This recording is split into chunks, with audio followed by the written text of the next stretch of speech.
Argentina এবং স্পেনের final ম্যাচটা স্বাভাবিক ছিল না। ভাইরে ভাই, জার্মানির সাবেক ফুটবলার মেসুত ওজিল পর্যন্ত বলতেছে আর্জেন্টিনা এবং স্পেনের মধ্যে যে 2026 ফুটবল বিশ্বকাপের ফাইনালটা হয়েছে সেই ম্যাচটা নাকি স্বাভাবিক ছিল না। এবং ওজিল বলতেছে আর্জেন্টিনা এতটাও খারাপ বা ছোট দল না যে ফাইনালে গিয়ে তারা স্পেনের বিপক্ষে এতটাও বাজে ফুটবল খেলবে।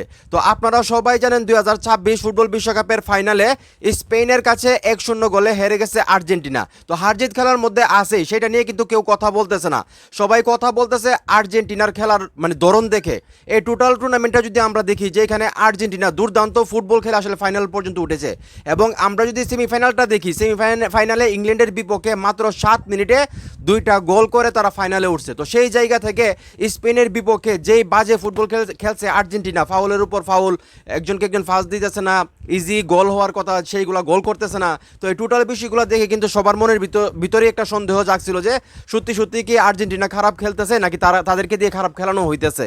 এখন কিন্তু উজিলও সেই কথা বলতেছে। উজিলও কিন্তু বলতেছে যে আর্জেন্টিনা এতটাও খারাপ দল না বা ছোট দল না যে তারা ফাইনালের মতো একটা জায়গায় গিয়ে তারা এতটা খারাপ ফুটবল খেলবে।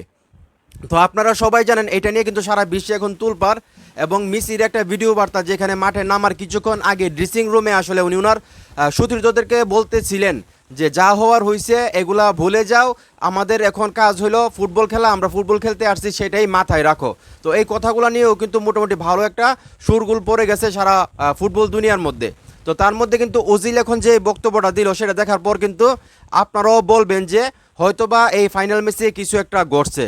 তো মিথু ওজিল বলতেছে যে আর্জেন্টিনা এবং স্পেনের ম্যাচটা আমার কাছে নর্মাল স্বাভাবিক মনে হয় নাই। আমার মনে হয়েছে আর্জেন্টিনার ফুটবলারদের এখানে লাইফ রিস্ক বা অন্য কোনো সমস্যা থাকতে পারতো।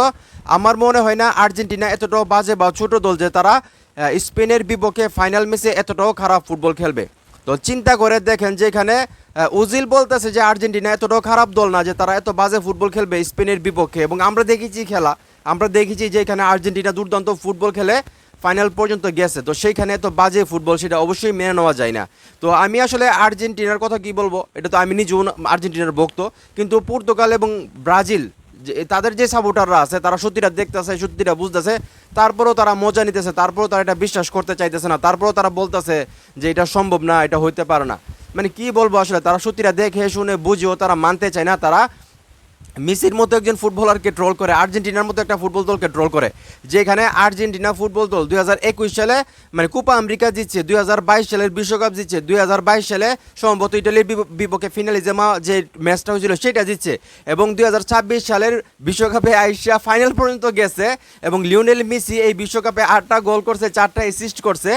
সেই একটা দলকে নিয়ে তারা ট্রোল করে যেখানে ব্রাজিল এবং পর্তুগাল তারা নকআউট পর্বই পার দিতে পারে না। কি বলবো, পর্তুগালের রোনালদো যে বেটা 6টা বিশ্বকাপ খেলছে, একটার মধ্যেও কোনো রেকর্ড করতে পারছে না, বিশ্বকাপের ফাইনাল পর্যন্ত নিয়ে যেতে পারছে না। তো সেই দলগুলো আসলে লিওনেল মেসিকে নিয়ে মজা নেই, আর্জেন্টিনাকে নিয়ে মজা নেই। তো যাই হোক, সারা বিশ্বের মানুষ এখন জেনে গেছে আর্জেন্টিনা এবং স্পেনের বিপক্ষে যে ম্যাচটা হয়েছিল তাদের বিশ্বকাপের ফাইনালে, সেই ম্যাচটা স্বাভাবিক ছিল না, অস্বাভাবিক ছিল। এবং আর্জেন্টিনা ফুটবল দল যে বাজে ফুটবল খেলছে সেটা আসলে তারা ইচ্ছাকৃতভাবে খেলে নাই, তাদেরকে খেলানো হয়েছে।